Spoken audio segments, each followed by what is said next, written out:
Welcome to episode 297 of the DFO Rundown, brought to you by Bet365. Welcoming them as our sports betting partner just in time for the 2024 NHL playoffs. We'll be here with Bet365 to provide you all the news, analysis, lines, and betting options for the playoffs until one team is left standing in June. That's Bet365.com.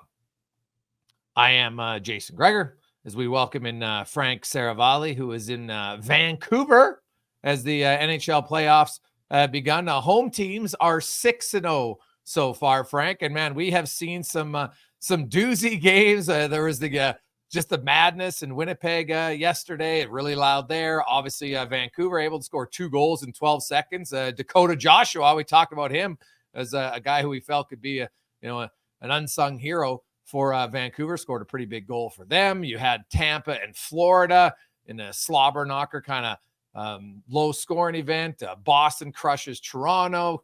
Carolina has Freddie Anderson steal them game 1. It's been pretty amazing start. And even Matt Rempe getting the first goal of the playoffs for the Rangers, sending that place into chaos. So, man, no shortage of stories and only 6 games in.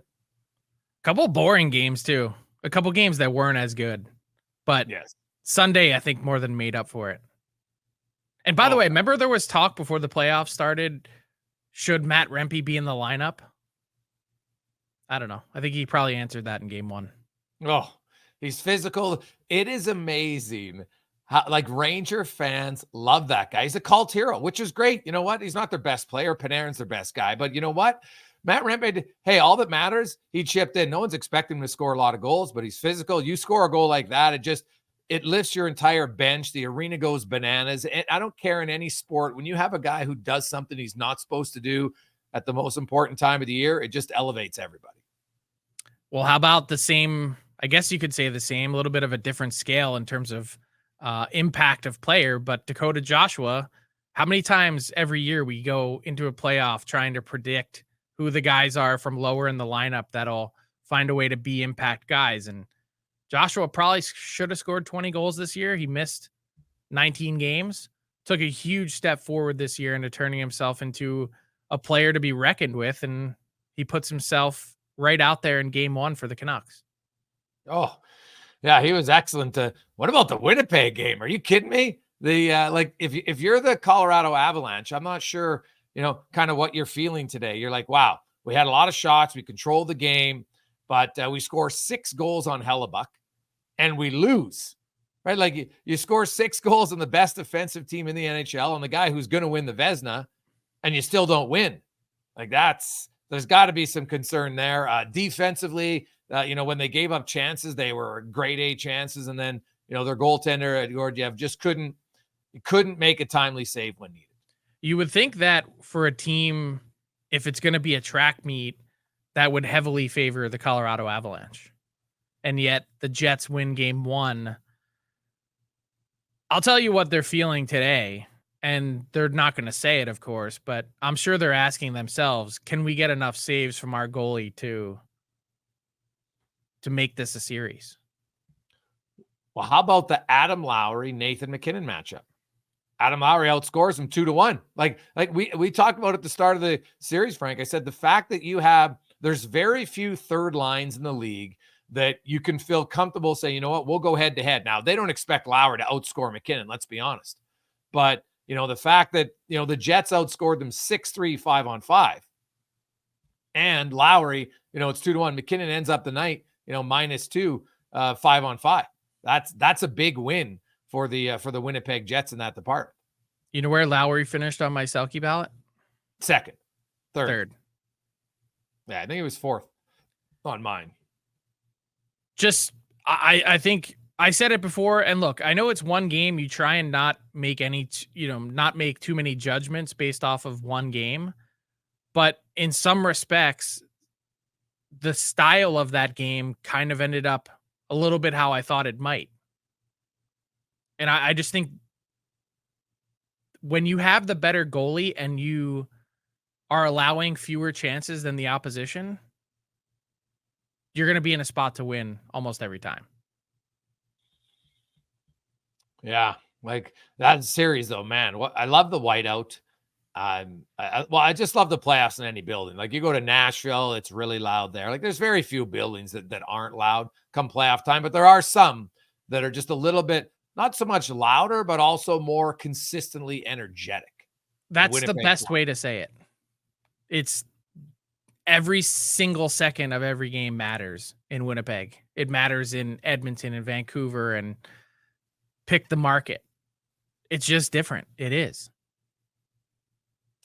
And now we got 4 games again. It's going to go that way. You have the 2 series that have yet to start, Dallas, Vegas, Edmonton, and LA. But, you look at the 2, Frank, let's start, I guess, with the earlier games tonight. You have Toronto, Boston. Toronto obviously did not like their game 1 whatsoever.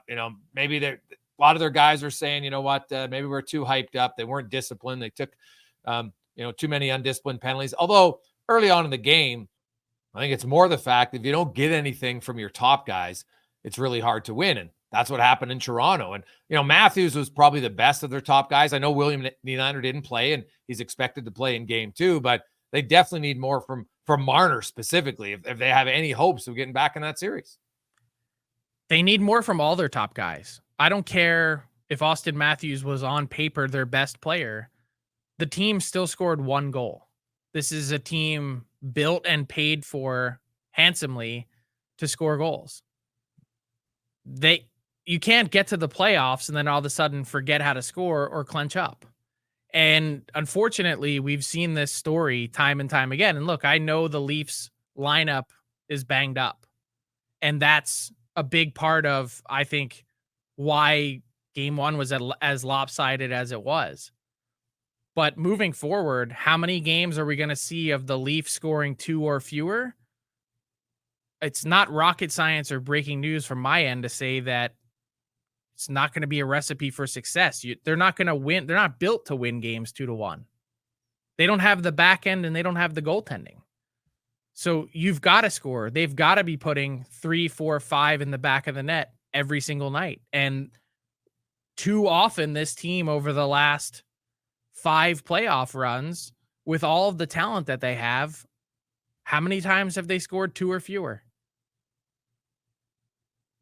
That's a good question. I have to look it up. I don't know. A lot. Yeah. Is the answer. Yeah. What about the Bruins? And, there's lots of talk about their goaltending situation. Swayman was very good when called upon in game 1. Do you go to Allmark? Do you rotate, or would you go like a 2-2 split? What would you do? I would go to Allmark right away. If you're trying to get him into the mix, you don't want to wait 6 days or 5 days into the playoffs to get him going again. That's just my view. If you're actually going to rotate, if that's your plan, then do it. I'm not surprised that Swayman ended up being the game 1 guy, because he's their long-term answer, right? That's the guy they're trying to keep. And Allmark was the guy they tried to trade at the deadline, and he blocked it. So that's their solution. The question is, are they actually trying to just run with one guy, or are they planning to rotate? And we haven't yet gotten that answer. And it seems like, Jim Montgomery has been, I guess, a little bit coy about what he's doing. Yeah. Oh, just so you know, Frank, the Leafs, since Matthews and company came in, they played 51 playoff games. They've scored 2 goals or fewer in 24 of those games, and they've scored 3 or less in 34. So 24 divided by 51. Yeah, it's just under 50%. 47%. 47% of the time with Matthews, Marner, Nylander, and Tavares, they've scored 2 or fewer goals in 47% of their playoff games.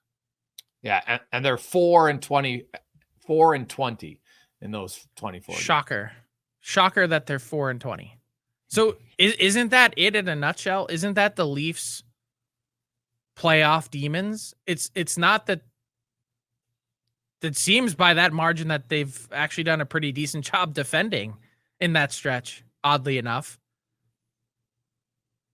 But 2 or fewer in 47% of your games? I mean, the Sharks, that's what the Sharks would do in the playoffs. That's what the Sharks do in the regular season. Yeah, and they're 7-27 in the 34 games when they score 3 or fewer. So not much better. Yeah, that's the recipe right there. Just draw it on a chalkboard. Score more goals. Yeah, but there's no explanation for it. It has to just be some kind of mental block that you get to the playoffs and you can't score. You've got the most gifted goal scorer potentially ever in NHL history. Matthews is on that track. He's on track to pass Ovechkin, provided that he plays the same number of games. How do you not score more? 1 goal against the Bruins on Saturday night to open up the playoffs? Yeah. Hey, the onus is on them. They're definitely, we'll see it. They're big guns. You got to win. Now, the Islanders, Frank, they're probably the team who lost that's the most disappointed. Like, everybody's disappointed, but they all played them. Freddie Anderson stood on his head. And I'm like, that's the game that if you look back in this series, it'll be like, geez, you win that game, maybe you put some doubt in, but I don't see how Carolina can play worse than they did in front of their goaltender in another game this series. I think it's going to be really hard for the Islanders now. Give them credit. They played really well. They controlled lots of that game. But at the end of the day, they didn't win. And I don't think Carolina is going to get overwhelmed like that 5-on-5 most games in this series.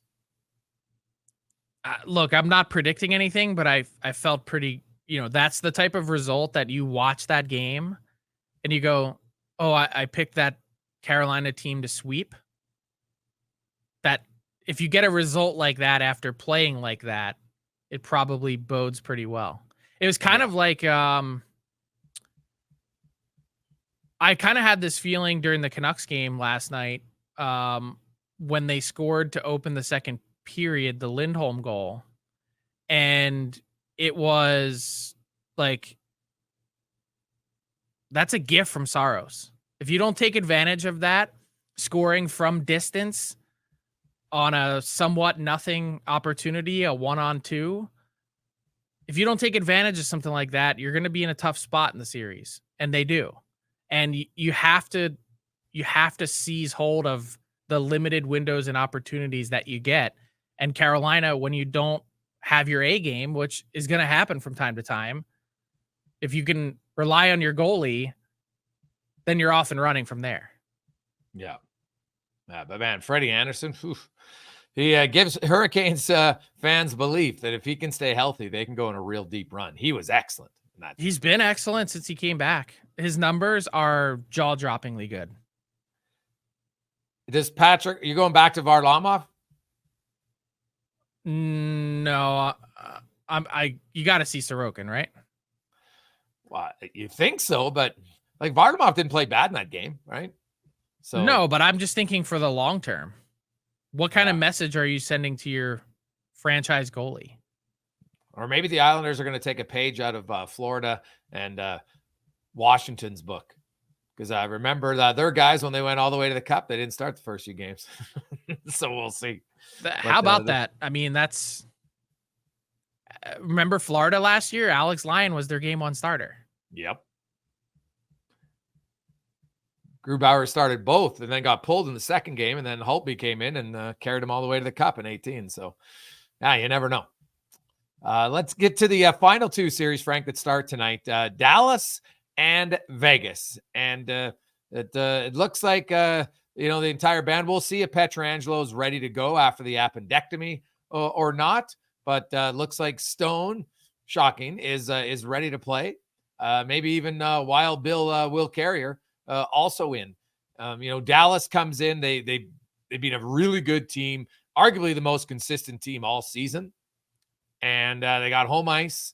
What do you make of this series? What is the storyline you're watching most? Well, from the game 1 perspective, it has to be Mark Stone, right? Does he play or does he not?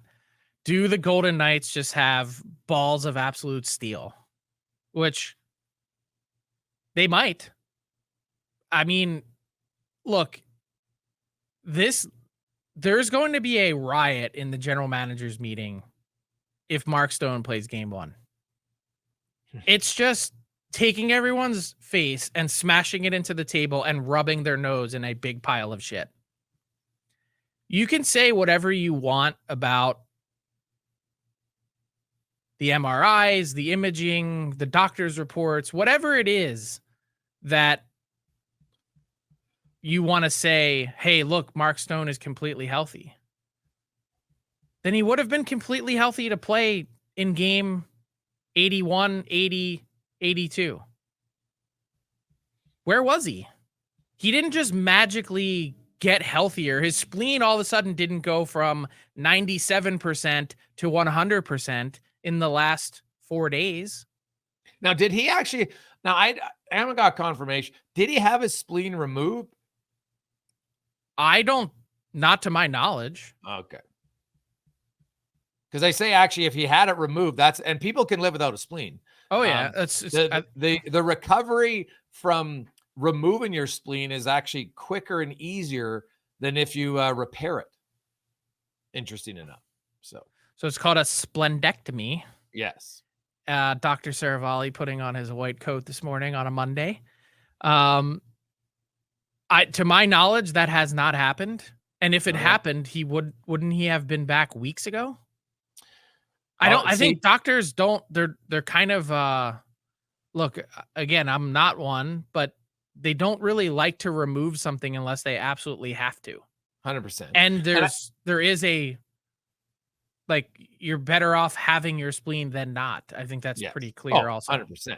And so again, I don't discount that there was an actual injury. I never discount that. I think the issue with the rule is the recovery time is massively gray. Like, it's a huge gray area because no player will recover the exact same. How Frank's, now, and at elite level athletes do recover different than average Jack and Jill. We all know that, right?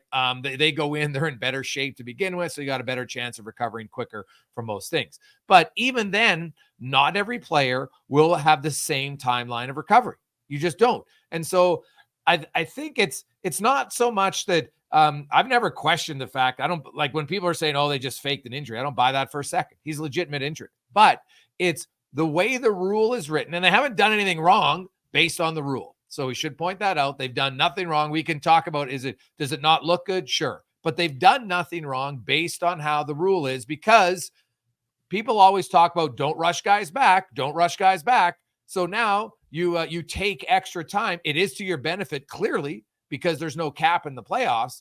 And that, to me, Frank, is the easiest solution. If teams really cared, then they would change it. And I'll say this again. If Vegas loses in round one, no one's going to complain in the NHL because they're going to say, look, there was no advantage gained. Now, if they win a series even, I think that's when you might have some say, okay, wait a sec, we got to find a way. And you and I have talked about this, Frank. You know what? Your 20-man roster has to be cap compliant, right? Your game day roster in the playoffs, your 20 skaters. You could do that if you want. And that still gives teams a little bit of leeway, right? Because in the regular season, it's 21 to 23. Usually they're on the roster, right? So you could do that if they wanted, but I think that was originally my thought process and solution on how to fix this, is just ice a lineup that's cap compliant.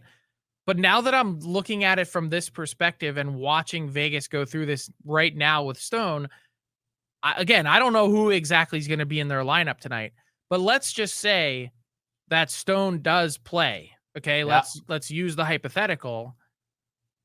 What if they have Alec Martinez sitting as a healthy scratch at $5.25 million? Yeah, I don't like the idea that it's just the 20 guys in your lineup, because you'd never be able to have that guy sitting in the press box to jump into a series at any point if you want him to, because you never would have been able to get to that point with your roster. But if a guy's on LTIR, that's the whole point of LTIR, right? Well, no, but when that's what I'm saying is, once Stone comes back, then your roster is really like $92 million in cap in an $83.5 million league. Your 23-man roster is what I'm saying. Mm-hmm. You would have never been able to bring in the other guys that you brought in had you not been able to leverage that. Like, you made significant transactions is the point. You can't just then get to the playoffs and say, oh, well, we have all these guys and we're just going to use the luxury of taking one guy who's older and just park him as a healthy scratch, and it's not going to matter, because that would have never been cap compliant during the regular season. Well, You would have never had the ability to activate Stone. Well, see, I think it's Hurdle that they wouldn't have acquired. I still think they would have acquired Hanifin because he was only a 1.4 million cap. Yeah, it's Hurdle for sure. Yeah. So, but Martinez was already there, right? So that's, and he but I'm saying all the math. But my point to the whole thing is, it's still the math of $83.5 million, and just because. Like, you can't just take all of a sudden Martinez out of the picture and say, oh, he's a healthy scratch tonight, he doesn't count. That's not how it works. It's not how it should work in the playoffs. Yeah. How many teams can have the luxury of a $5.25 million player sitting as a healthy scratch? No one, because their cap situation would have never let them get to that point. Yeah. But I think it would have. It's the Hurdle acquisition they wouldn't have had. I think once they acquired Hanifin, Martinez's ice time was going down regardless. Oh my God, you're missing the point. It doesn't matter about the position. They're taking a $5.25 million player out of their cap and lineup if you have it just be in the playoffs, just the 20 guys. Yeah. So then what's your solution? My solution is, I think you probably need to carry the cap all the way through. You've got to have a cap that's still applicable in the playoffs, and you've still got to have a roster. You can carry black aces. You can sub guys in and out off of the roster. Excuse me, as you need. But during just to play counter then, Frank. Mm-hmm. So let's say you pull them off LTIR. In the regular season, you can carry a 20-man roster if you choose. So then they'd still be cap compliant. They would just put those guys not on the roster, right? Like, say they're black aces then. Say we're going to send them down. Because no one else could claim him. He couldn't play for your team in the playoffs. I'm not sure that solves anything. Right? Well, they still wouldn't be cap compliant, I don't think. Without Martinez. Yeah, there'd have to be another forward. I agree with you. It'd be another forward that would have to come off. And it would have to be a significant one.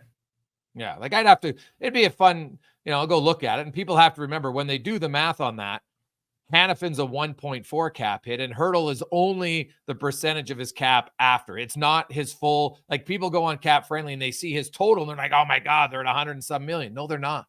Yeah, you at least have to be accurate in your assessment. Hanifin is a 1.4 cap hit for Vegas because that's what, when he was acquired, that's what he had left. That's what he is for the remainder of this season. Obviously, next year he's much higher, right? And it's the same as Hurdle, but the point remains true. If Mark Stone is healthy today, April 22nd, why wasn't he should have healthy? been healthy. I agree. Yes. Why wasn't he healthy 7 days ago? Yeah, he was skating and he had a non-contact jersey on. Yeah. An easy solution to me, Frank, would be if a player is not on your active roster, because guys healthy scratch guys when they're cap compliant, right? Like, you look at Edmonton's roster, you look at Winnipeg, Vancouver, lots of guys were healthy scratch. So you could say, if you're not on the roster for the final, whatever, pick 3 days, 5, whatever it has to be, then you can't play in the first round of the playoffs. You could do that. All I'm saying is whatever the method to fix it is, I think the competitive integrity of the NHL is in serious question this week with Mark Stone if he plays game 1. I don't think it's going to magically be better if he sits out game 1 and plays game 2. Yeah. But man, they do not care. And frankly, that's exactly how I'd run my organization too. If no one's stopping us, why wouldn't we do this? But the fact that this has happened yet again and totally different injuries, but to your point, murky timeline, the doctors that you had spoken to said 2 to 3 months for Stone. It's basically exactly 2 months to the day since he last played a game. That's not the point here. The point is that he was hurt. You went out and acquired players that are in addition to your cap using the LTIR. And then magically the week before the playoffs, just like the same as last year, he trots out for practice and then all of a sudden is ready to go. Yeah. I'd say it is a miracle in healing is what we're seeing, that the timelines they just shrug and they say they just happen to match up. It's just a total coincidence that this player happened to be ready for the start of the playoffs. And I think it's a bigger issue than Vegas because Vegas is playing by the rules that are there. right? That's what they're doing. They're playing by the rules. And you talked about competitive integrity. I think that's very well worded. And to me, it comes then, does Gary Bettman, do the other owners feel the need to do it? My gut feeling, Frank, I don't think they will. I don't think anything's going to change. I do. I think there's going to be enough of an outcry from general managers at their next meeting, because I told you before, Kelly McCrimmon was called on the carpet the last time and teams were not happy. It's managers who then push the envelope to then make the NHL act. So what percentage do you think there'd be a change for next season? Or is this something that would have to be a negotiated CBA change that you'd have to bargain with the Players Association on in order to make it happen? What is the NHL willing to give up in order to do that? Probably a pretty small likelihood that something like that happens, but would be on the table for 2026. All right, we'll see. And then the final series, of course, LA and Edmonton. Some interesting line combinations coming out of LA, Frank, to start it. They're really kind of splitting up a lot of their guys, at least if we go by what practice is. You know, you got the LTIR playing with Kopitar and Kempe, Moore, Deneau, Arvidsson. Fiala's playing with Lizotte and Lewis, and then you have Byfield, Dubois, and Grundstrom. It's kind of odd to me. Why wouldn't you have Byfield, Fiala, and Dubois, and then just play Grundstrom, Lizotte, and Lewis? And maybe that happens, but it's kind of interesting to see. And I'm curious how LA goes into Edmonton. They've won game one the last 2 years. Edmonton can't win game one to save their life. They've actually lost 7 in a row. They're 1-8 in the McDavid era in game ones, but they do come in as the best home team in the NHL since Chris Knobloch was hired. They're 27-5-3. And LA, remember at the start of the year, LA set an NHL record. The longest winning streak on the road to start a season, 11 games. And they came 1 game short of the longest road winning streak at any point in the season, which is 12. But since then, they go 11-0. Since then, they're 11-15-4 on the road. So you got a really good home team, a team that struggled on the road.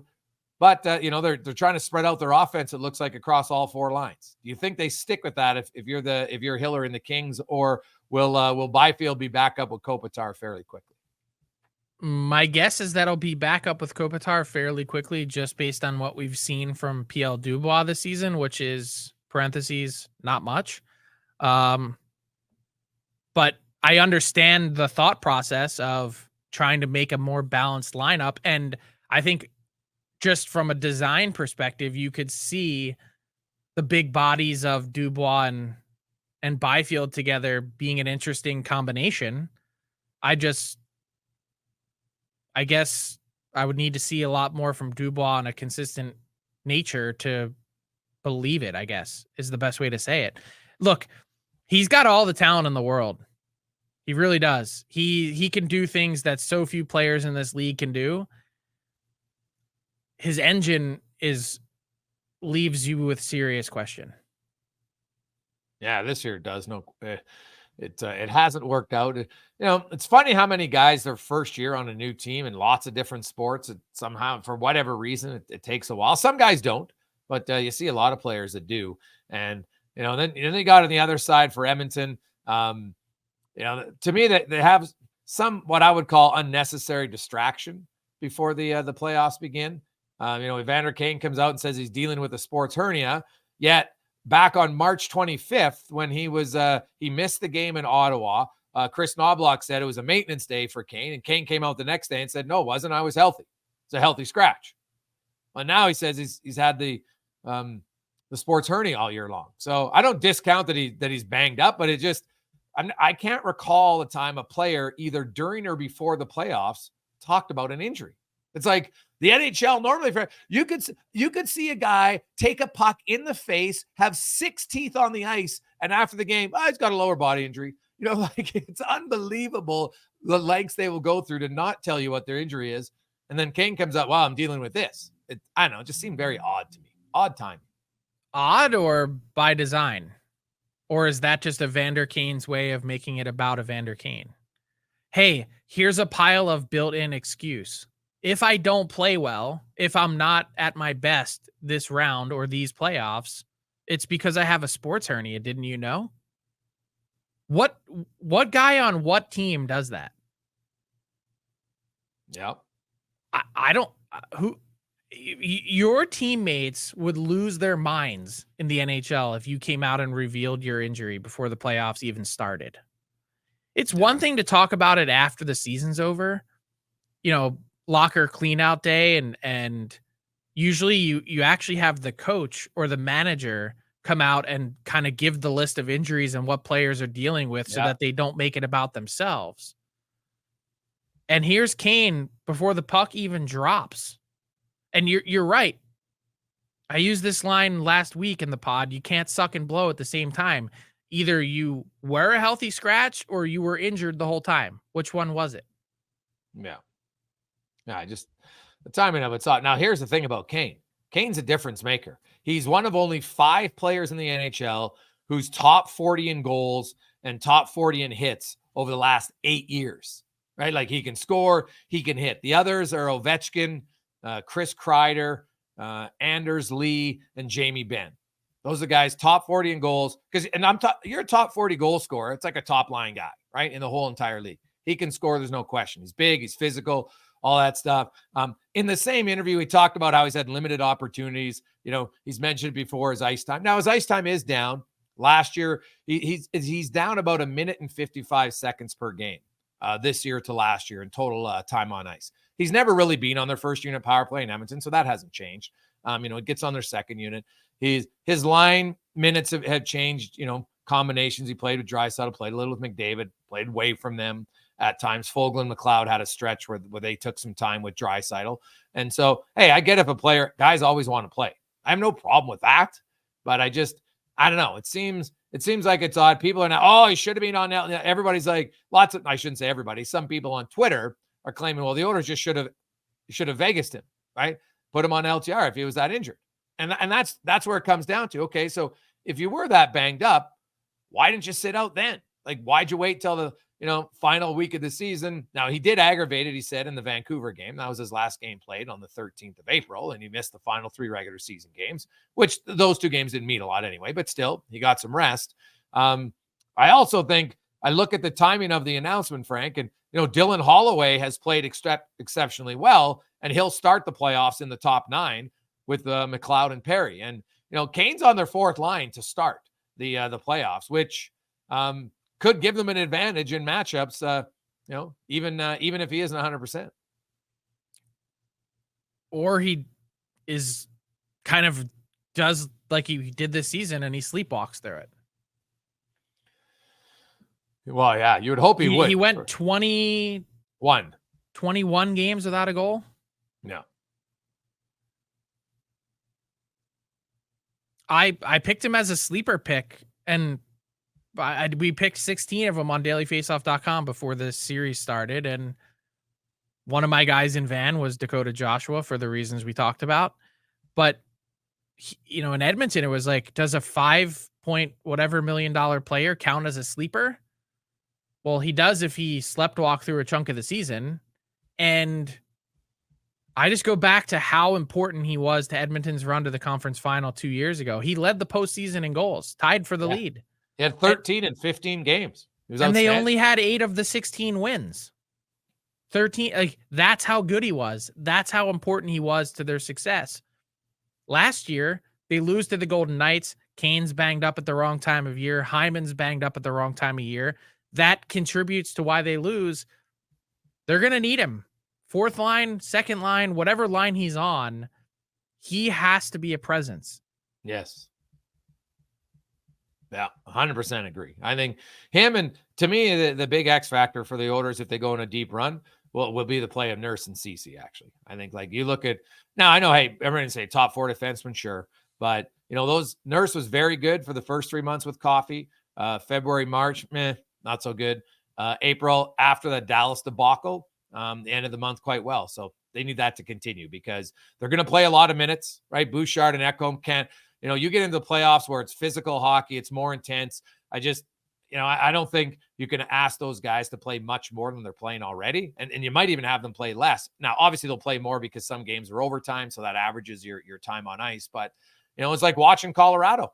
Like you look at Colorado, Frank, in game one, like their defense just, they gave up too much. They gave up too much quality chances, not shots overall, but quality chances from just some bad defensive reads. And you know what? It killed them. That's why they lost the game, because they controlled so much of it. But when Winnipeg got a chance, it was a grade A chance. And if Edmonton limits that, I think they got a really good chance against LA and to go deep. Agreed. I think this sets up perfectly for them. I think the whole path sets up perfectly for them. But will they take advantage or will they shoot themselves in the foot? Quickly, give me your thoughts on what you saw up close and personal last night, Vancouver and Nashville. What stood out for you and how 12 seconds basically changed the entire game? The 12 seconds did, but that to me, when I think about how the Canucks played, isn't really the storyline. They played a really mature game. I think they showed that they've learned a lot this year. I think it's going to really bode well for them throughout the playoffs. They were down a goal. They never panicked. They looked really comfortable.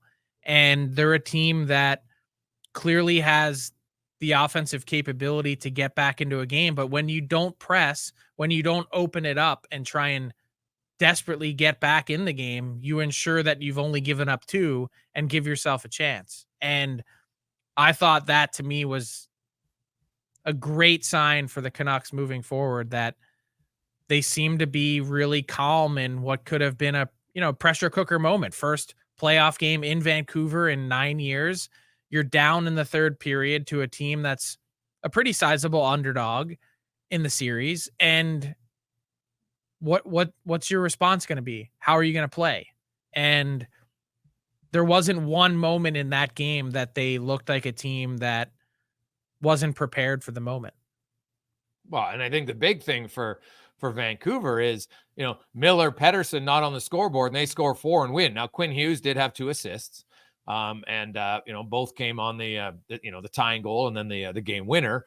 But, Joshua, now I know one's empty netter, but still he gets 2 points. Puis Suter scores a goal. Elias Lindholm, who didn't really have a great, regular season in Vancouver, to put it lightly, he comes up with a huge goal. And I think that, because that Pettersson and Miller specifically, Miller was really good last night. Yeah, he was really good, and not just on the score sheet, but I thought I was more impressed by, like, the first period was fairly cautious, but they only gave up 12 shots, Frank, in the first 2 periods. Like, you got Demko in goal, who's pretty good. You're going to limit the opposition to that few chances and shots. I think you got a really good chance to win. I think they're going to be in really good shape. And I think if they continue to play with that same poise, a little bit of opportunistic sense as well, get in on the forecheck 12 seconds later after scoring the goal, and all of a sudden the game's flipped. It's early. It's 1 game in, but I do think that if they play their cards right, they have the chance for this to not be an incredibly long series. That'll be advantageous for sure. Let's bring in Tyler Yaremchuk to the pod. Ty, how you doing? You're muted, big fella. First time in a long time. I am good, gentlemen. Ready to go with a new edition of a Buy or Sell on today's podcast. I got a couple of questions lined up for you guys, all playoff themed tonight. And I want to start out with the Islanders and Canes series. Shout out to our friends at Bet365 as well, who have the over-under set at a nice 5.5 for game 2. I'm going to say, no matter how long this series goes, every single game goes under. Frank, you buying or selling on that? I'm going to sell. There's probably going to be 1 game that the Canes score 5 themselves. That's fair. Yeah, like, shoot me. I can't even bet 1 game under. I never bet the under. It's probably why I'm not a good bettor, but no, I can't. No, I am definitely selling on that. There'll be a game where there'll be some offense. Please, God, help us. Yeah, I saw our pal Nick Alberga from Leafs Nation tweeted that his favorite springtime tradition, sneaking in a nap during a Canes Islanders playoff series or playoff game on the weekend. Next one I got for you guys. You touched on Connor Hellebuck earlier on, gives up 6 and the Jets still find a way to win. I'm going to say in this series, he does not allow more than 4 again. Buy or sell, Greggs? Oh, I'll sell there too, because hey, as good as he is, man, Colorado's offense, they will. Nate McKinnon, their speed over to other power play is really good, especially when they get on home ice. There'll be a game. Now, I guess the caveat is might be an empty netter to get it to 5. So are we talking to just 4 goals with him out? But I'll still say there'll be one other game here where the Avs get 5, and not necessarily meaning Hellebuck's playing poorly. I just think their offense can be that high octane when they want to fire it up. I will buy. I think the Jets are going to get dialed. I think that game was probably a bit of a fluke. And if anything, I'd say we're going to see at least 2 more games this series that Georgiev gives up 5. Yeah. There's clearly watch the body language. They don't trust him and he doesn't trust them. They're one Nate Mack freak out away from Justus Annunen being in net when he's healthy again. Well, I do wonder about that. I think if they don't have success in game 2, guys, I won't be surprised at all if Annanen's there in game 3. I think he started the playoffs sick, right? Yeah. Next one I got for you guys, sticking with kind of the goaltending theme here. Leafs Bruins, obviously a lot of conversation about will the Bruins stick with some sort of a rotation as they go through this series, even if they keep winning. Ilya Samsonov obviously got the starting game 1 for the Leafs. I'm going to say we see all 4 goalies. So that'll be Woll, Samsonov, and then the 2 in Boston in this series at some point. Frank, buying or selling on seeing 4 different goalies in Leafs Bruins? I'll buy, but on a technicality, because I'm going to say that we see 5 dressed. I say that at some point during this series, Martin Jones is in uniform for a game. All right. Interesting. It's a good question. You need steady, by the way, in the playoffs. Martin Yeah. Jones is their steadying influence. Yeah, I don't know if I buy that. I will say all 4 though do play. Yes. There you go. Now it might be one that might be in relief potentially, but I think we see all 4 of them. Will all 4 start? Maybe is a better question, but I will say all 4 make an appearance for sure. Just a heads up. How many games, just off the top of your head without looking, how many games do you think Martin Jones played this year? 14 in Toronto? Yeah. Just don't look. I'm not looking up. 29, 28, 22. So he played a quarter of the season. Where do you think he ranked among the 3 in save percentage?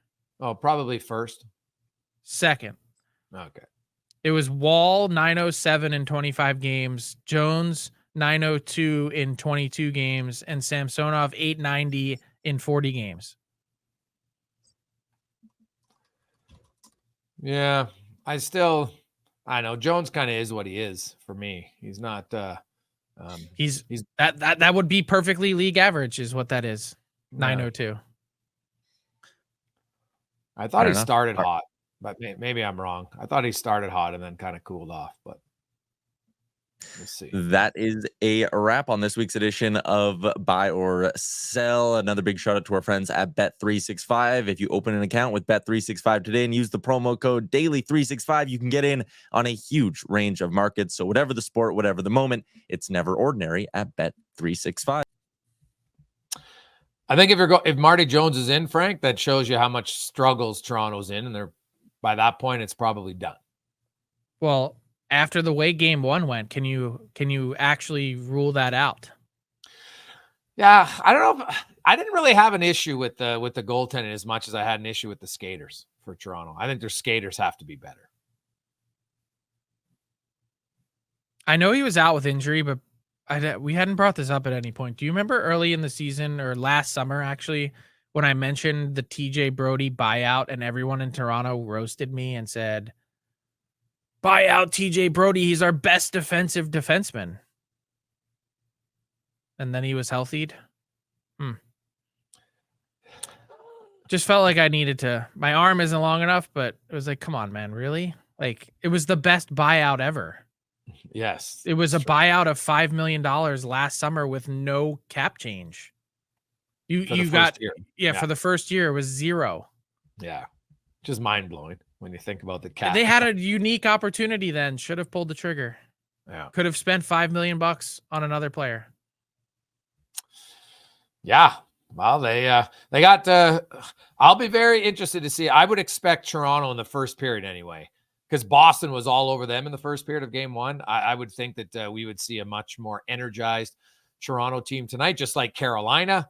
And then the other two series, they both get going. So usually that you come out pretty strong early on. Like I will say, that first period of the like the Winnipeg Colorado game, if I'm ranking everything, that first period definitely was the best of all of them. I thought it was unreal to watch. And I don't know, like the Dallas Vegas series is the one, I'm very interested to see how that I have Dallas winning the series. But I'm very curious how that first period goes tonight, Frank. I think it could be an absolute slobber knocker between those two teams. Bring it on. Oh, can't wait. And do we have an official date yet, Frank, for the have they announced yet the draft lottery? I know they had said May 6th or 7th, but they still haven't officially announced a date yet. I said May 6th or 7th. Oh. That's all we know. The teams know nothing. Okay. So still a little odd to me. I don't know why, but I just find it odd they're looking for the right playoff window between. Ideally, you do it on a dark night between round 1 and 2. Yeah, I guess so. But if you have 7 gamers, then sometimes it's impossible to do that. Well, that's why they're trying to decide. So, I don't know. Just get it over with. Do it. Frank, have yourself a good week. We'll have lots of games to talk about. Will the home domination continue? Home team 6-0 so far. Very different start. Last year, the road teams were killing it early on in the playoffs, but so far, 6-0 for the homers. We'll see if that continues tonight. Enjoy the playoffs, everyone.